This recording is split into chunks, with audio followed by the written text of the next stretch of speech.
Hi there, it's Stephen Abatiell. Here in Rutland County, Vermont, farmers and food vendors banded together, rallied community support, and created a year-round farmers market. The indoor Winners Market has now been successful for over 10 years and has greatly increased our community's understanding of what's possible in our local farming landscape, and it's been an important component for dozens of small businesses. This week, the market moves back outside and into the summer season, and I'd like to offer up this re-release of Root Words, A Morning at the Farmer's Market. I hope you enjoy this episode as much as I did while making it, and thanks for listening.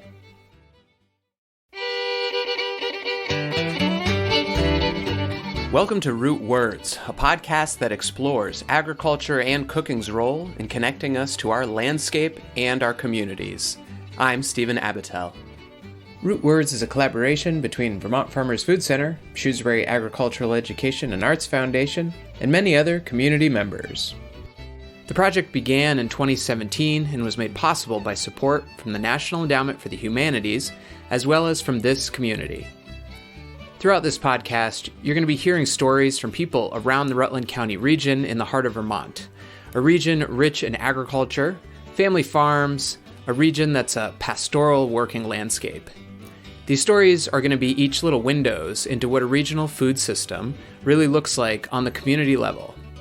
We're excited to introduce you to some passionate folks working with the land and with food and bringing communities together. So please pull up a chair and enjoy.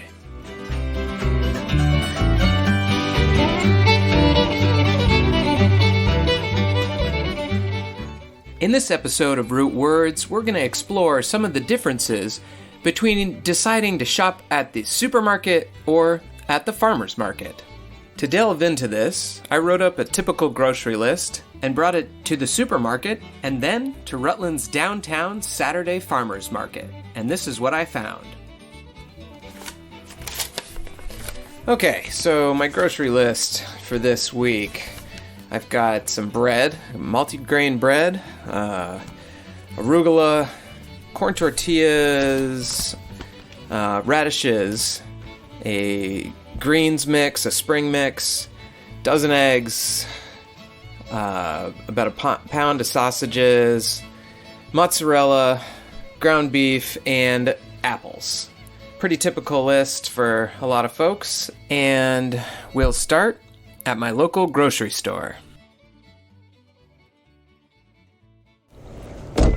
Now, something that I think people assume, and certainly I do, is that you pay maybe more for your food or for things purchased at a farmer's market than you do at a bigger grocery store or supermarket.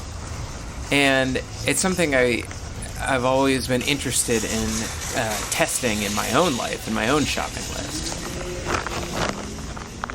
Now, cost is just one factor we can look at when we're comparing the supermarket to the farmer's market. Selection is another big one, too. In Vermont at this time of year, or any time of year, you can't necessarily get coffee or rice or maybe beans, dried beans at the farmer's market. Some farmer's market, we do have some farmers that do carry beans, but it's not something maybe you can get all year round. And certainly you're probably not going to find something like a mango at your local farmer's market. In our modern lives, there are just some things that we're going to need to get from a grocery store, a supermarket, or maybe a buying co-op. But I made the grocery list I did because all of these items were seasonally available in an early June market. The supermarket has brought us the convenience to be able to buy bananas, body wash, and birthday cards all in the same location. It's provided an efficient, frictionless buying process, and sometimes that's what you're looking for. And because I went through the self-checkout aisle, I spoke exactly 3 words to other people on this shopping experience. Sorry, excuse me. Not exactly a community-building experience, but great if you're in a hurry or just peopled out. My grocery list in the supermarket came out to about $45. Now it's time to head to Saturday Farmers Market.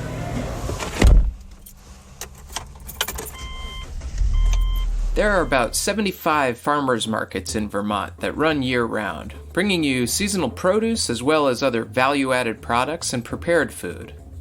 And if you take a drive at this time of year down one of Vermont's many backcountry roads, you might find yourself upon one of Vermont's 110 or so farm stands, where farmers are selling directly to their neighbors and passerbys just like yourself. Farmers markets, farm stands, and community-supported agriculture, or CSA shares, are just some of the ways that farmers are marketing directly to consumers. And in 2017, the total from those direct market sales to consumers came in at around $73.5 million, of which it's estimated that about $15 million were spent at Vermont's farmers markets. Unlike the grocery store, the farmers market is a place that you can connect with your neighbors and your farmers and the other folks that are producing your food. Katie Stickney is a young farmer that helped introduce me to Market Day. So market begins at 9. So I think we tend to meet here around 6:30 and get the van loaded with all the produce and market necessities, and then head there by around 7 and start setting up hopefully by around 7:30. That's always the goal. We go till 2, and I love customers, and it's great to just have people excited about what we show up with. But it's amazing because I always feel so much more exhausted at the end of a market than I do like in a day in the field. Like my jaw hurts. Like it's just like it's so funny because it's all like this people connection that you've been singing to the plants. Yeah, I love our customers. I love people, but I'm definitely a bit of an introvert. And so, 5 hours of pretty nonstop talking and chit chat is, can be exhausting. But normally you can send them over next door to Mr. Greg, right? He's got enough talk for everybody at the market. That's good. We all have our thing that we're good at. How are you? I'm doing great. Good. What do you got out here today, Greg, at the market? Oh, what do we got? We have all kinds of tomatoes, from cherries to heirlooms to regulars, herbs, starting with the herbs, peppers, different kinds of peppers, and then we got all the cold crops. We got lettuce and kale and broccoli and cabbage, and it's getting to be that time of year. Next week, hot peppers, zucchini, cucumbers, summer squash, kusa, and all the vine crops. So, looks like we have beautiful weather. So people are getting itchy. The ground is getting ready, and the plants are looking for a home. So it's a great time of year. Greg, like many farmers and vendors at the market, is like a live farmer's almanac. Awesome. Opening day was spectacular. We have continued the pipeline of new businesses, so folks that come down, there's a lot of new faces. I think we have 15 new businesses setting up at market. So it brings new talent and new products and new personalities to this wonderful family of farmers market vendors. It's pretty awesome. Is that do you think of the farm community here as a family? Absolutely. We all work together. It's like it's not competition. It's cooperation. And together, this is a supermarket. Literally, we can compete with any of these international corporations, and we have something better than a direct connection to the person that grew or made your product. We do it for passion, and we hope that profit is a byproduct. If you only do it for profit, you never do it as well. These plants, they're my children. It's not product. It's not something. It's not just get them out the door. It's not the corporate mentality of stack them high and watch them fly. This is like, I want visitation rights. to my vegetable plants. When people buy them from me, I tell them what to do. I tell them not to buy it yet and not plant it yet because you're going to put it at risk. I make jokes about basil and saying put them near a weather report because if they hear a chance of frost, they'll die. So, how are you? Good, yourself? So, yeah, people come here because they can find out everything they want to know. We're transparent. How much are you? These are the San Marzanas that I was looking for. Yes, that's the best paste tomato there is. So They're $3 a pot. They're nice. They're big. They're healthy. and per what you were just saying, is that you think it's okay to set them out, or do you still have to be careful? I would harden them off first. Look not at daytime temperatures. Look at 50, 50, 50 at night. One of the great things about having access to the farmer that grew your vegetables or raised the meat that you're taking home is that you can learn about those plants and animals and get some insider information on how to care for them in your own home or how to prepare them in your own meals.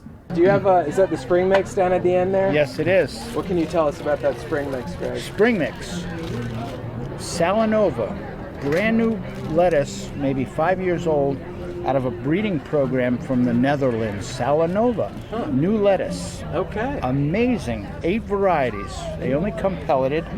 And so they are made for the way the plant structure is that when you cut them, almost all the leaves are the same size. Lettuce typically grows older leaves, bigger leaves, younger leaves, smaller leaves. So when you try to make like a mesclun mix, it's really difficult if you're using like a green leaf and a red leaf lettuce because some leaves are too big.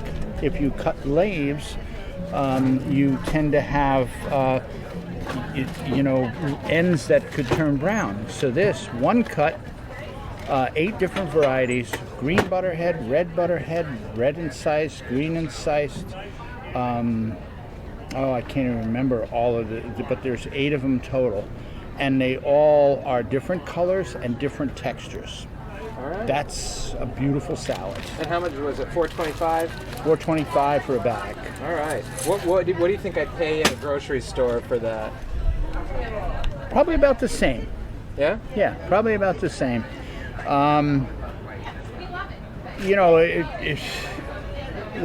But you won't find that in a grocery store. Right. Because they don't grow that. What are some other differences in cost and quality? Well, you've already paid for 20% of it through your taxes, subsidizing industrial ag. It's got age on it. It's been shipped an average of 1,500 miles. Almost definitely, it's been fertilized with chemical fertilizers. It has almost definitely been sprayed with some sort of insecticide. And it's not supporting a local economy. Your money, you go into those supermarkets, automatic doors, beautiful produce from all over the world, and you spend your money there, and it goes into the night deposit at the end of the day, and it's teleported out to God knows where. So in an economy where we all are like worried about the aging of Vermont, and if you spend your dollars and send them somewhere else, jobs follow dollars. Your kids grow up. There's less opportunity here. And so we have, not just people, but communities have been commodified by multinationals, industrial. And local food builds an economy. Health is based on nutrition. So the healthier the soil, the healthier the plants, the healthier the animals. And guess what? We're an animal. So you build community, you build health, and then the value of a community, you can view it as potential. And if you are not getting all the nutrition, like a plant or an animal, if you're raising them, you have less yield. with people, we have less potential. So our community is not as valuable as it could be because we're sick. By the time I got through my grocery list at the farmer's market, I had spent $55 with local vendors. Remember, I had spent $45 at the supermarket. The difference between the supermarket and the farmer's market was only $10. Now, for some folks, a $10 difference in groceries really does make a big difference, but for me, it's manageable. And I wanted to know, what am I getting with that extra $10 I'm spending in my local community? What are the differences? Supporting a local community, supporting cleaner food that hasn't traveled as far, so it's more nutrient dense, and your money recycles. Every dollar spent on local food generates $2.6 in economic activity. There's no growth. So as a farmer here, when I buy this bag of spring mix, where's that money going to go? I might go to S.E. Smith and buy a bag of ProGrow to fertilize my soil with Vermont organic fertilizer. And so that builds an economy. Think of an economy, a local economy or local food, like a checking account. If all you do is write checks and send it out somewhere else, pretty soon you have no money left in the account. That's a local economy. If we all spend all our monies and ship it out of state, then our community becomes poorer. And so you build community wealth, you build community health. It's pretty cool. And you give your kids an opportunity to potentially stay here. One of the kids that stayed here is my friend Julie and her son Marco, and I ran into him at the market. I've paid the same price for salad greens, radishes, and I guess you can't even get garlic scapes in the grocery store. So, at the farmer's market today. So, yeah, typically people think that it's going to be wildly more expensive. Yeah, but it's also better quality. You're not going to buy that package of greens that's rotten in the middle. So, and the price is comparable. When things go on sale at the grocery store, they're usually rotting. So. And you don't chat with your friends there. That's true also. The community, yeah. Which is sometimes a plus. Sometimes it is. You want to shop, sometimes you don't want to talk to people. I'd rather talk to people out here than in the grocery store, though. Right, yeah. It's just like... Yeah, sometimes you want to breeze through and do your shopping. But do you take him out as like a day out? This is a day out. I don't take him to the grocery store. Yeah. This is fresh air. He gets to see, I don't know, it's just more interesting for him to be outside and he likes the microphone. See the colors and He likes the microphone. He's waving to you. He said hi. Oh, say something, buddy. He's jibber jabbing all the time. The market brings the jibber jabber out of a lot of folks. Oh, it's just great, local produce, supporting the local people, really, is what it's all about. Go to Price Chopper, you don't know where the stuff's coming from, So all summer long we look forward to this. We grow our own stuff too. What I'm doing now is getting my starters for my garden, Oh, sure, yeah, we've been coming here for years. We're local, we're here in Clarendon, so no, it's good. It's a good thing. Some of the stuff's a little more on the more expensive side, but I don't have a problem with that because they're just supporting the locals guys, They work hard for what they got. Yeah. I know what little bit of gardening I do. It's hard work. A lot of market vendors are producing value-added and specialty products. Yoder Farm down in Danby produces dried beans, popping corn, apple cider vinegar, fruit-infused vinegar tonic, which is great with seltzer, and the corn tortillas from my grocery list. And while Rachel Yoder, who serves on the board of the Vermont Farmers Market in Rutland, staffed the market table, handling EBT and Crop Cash, both great support programs that help make local food more accessible to more people, and something we'll talk about more on future episodes of Root Words, I dropped in for a visit with Ryan Yoder, who I had been warned about. Oh, he's also a good talker, for sure. Yeah, he's well versed on a variety of subjects. No, he's good fun. Yeah. Hey, how's it going? Good. How are you doing? I'm doing good. What's I'm doing that good. gizmo? This is my recording Is that your gizmo. time traveling device? It is, yeah. In a few weeks, it'll allow people to time travel back to this place and time Oh, cool. via the airwaves. Whoa. Yeah. Trippy, man. I wanted to. I just wanted to buy some. Do we have arugula today? I do. You do. How much is the arugula? $4 a bag. $4 a bag. Yep. Awesome. What can you tell me about this arugula, Ryan? It's delicious. It'll make you a smarter, better person with a higher compassionate index. Okay. All right. And Sold. extra strong teeth. Nice. Yep. And where was it grown? Around It doesn't here? grow, it usually screams, but Oh, okay. when it does grow, it's in Danby. Okay. Right on. Mm-hmm. I think I'll get some. You got tortillas? Uh-huh. I think I'll do a small package. Got tortillas, Small Wapsie package. Valley corn. Where is that? It's called Wapsie Valley corn. It's the variety. We send it up to Burlington to All Souls Tortilleria, Oh. who now also makes flour tortillas that are muy bonito. Like, wow, they're doing a good job of that. Good. Like, killer tortillas, man. You look at, we're lucky here in Rutland County because we have some of the most dynamic farmers markets, summer and winter. And that's opportunity. At the farmers market today, you have maybe 75, 80 vendors, businesses. Don't call them vendors, businesses. And that's creating opportunity. We've lost most of our local options. We've recreated our local food options. Now we need to create the local options for bookstores, for clothing stores, for specialty shops. We need to be able to spend our money in our community and help create jobs. Everybody talks jobs. We are in the driver's seat of creating jobs by spending our money with our neighbors. That's how you create jobs.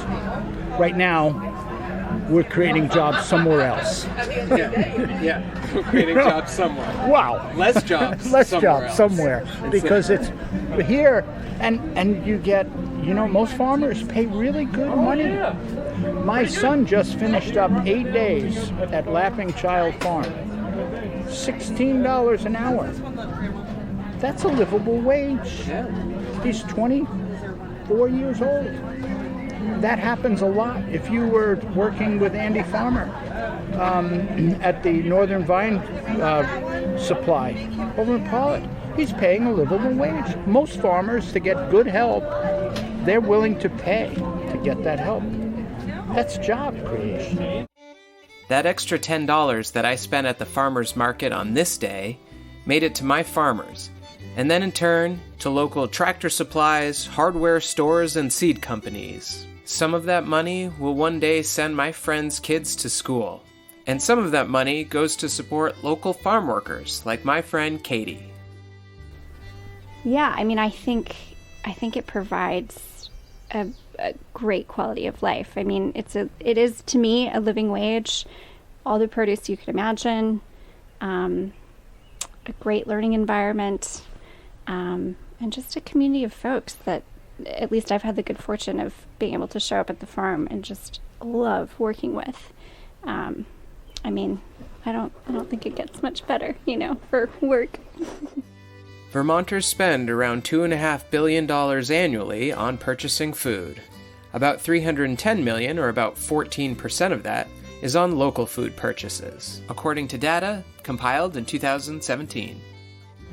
You could walk up to almost anybody and say, is it cheaper to buy your food at a supermarket or at the farmer's market? I guarantee you, the vast majority of people would say the grocery store. That's not true.